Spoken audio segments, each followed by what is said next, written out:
My name is Balaji Rao. నేను ECL team. నేను advocate అండి. అడ్వకేట్గా ప్రాక్టీస్ చేస్తున్నప్పుడు ఒక 10 months బ్యాక్ నా యొక్క స్పాన్సర్ రెబ్బా రఘుపతి గారు నన్ను ఈ బిజినెస్లోకి ఇన్వైట్ చేయడం జరిగింది. ఆ రఘుపతి గారు అప్లైన రాజేశ్వరరావు గారు ఈ స్టేజ్ మీద ఉన్నారు. నాకు అప్పుడు కాన్సెప్ట్ చెప్పింది అబ్దుల్లా గారు. సార్ చెప్పినప్పుడు నాకు ఈ కాన్సెప్ట్ నచ్చింది ఏంటంటే, ప్రోడక్ట్ వచ్చి EV electrical vehicle. Future market అంతా కూడా ఎలక్ట్రికల్ వెహికల్స్ ఉందని ఐడియా ఉంది. కాకపోతే ప్రొఫెషన్లో బిజీగా ఉండడం వల్ల పార్ట్ టైంగా మాత్రమే చేసి ఒక 85,000 దాకా తీసుకున్నాను. నేను 5 months బ్యాక్ వెహికల్ తీసుకున్నాక సీరియస్గా బిజినెస్ చేయడం స్టార్ట్ చేశాను. ఇప్పటి వరకు నా టీంలో ఒక 13 lakhs వరకు ఇన్కమ్ తీసుకున్నానండి.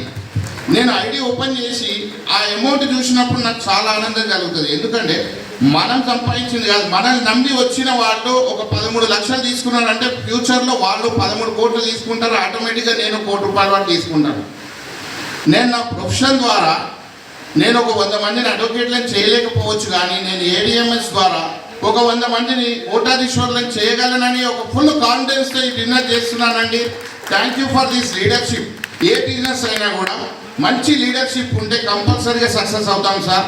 ఈరోజు ఈ రచ్చ శ్రీనివాసరావు గారు కానీ, మణిరెడ్డి గారు కానీ, మళ్ళీ బాలరాజు గారు కానీ, బాలరాజు గారు నాకు 15 years నుంచి ఫ్రెండ్ సార్. నాకు చాలా పాత ఫ్రెండ్ బాలరాజు గారు. నాకు చాలా బాధ కలుగుతుంది సార్, టీంలోకి వెళ్ళలేకపోయాను. ఈవెంతో మంచి అప్లైనర్ రెబ్బా రఘుపతి గారు ఇన్వైట్ చేశారు. ఇప్పుడు ఈరోజు మీటింగ్లో లేకున్నా కూడా ఆ సార్ని గుర్తు చేసుకుంటున్నాను. ఇంత మంచి ప్లాట్ఫామ్లోకి నన్ను సార్ పిలిచినందుకు నేను ఉన్నాను sir. Thank you to everybody sir. Time ఎక్కువ ఇవ్వడం లేదు కాబట్టి నేను ఆపేస్తున్నాను సార్. Thank you.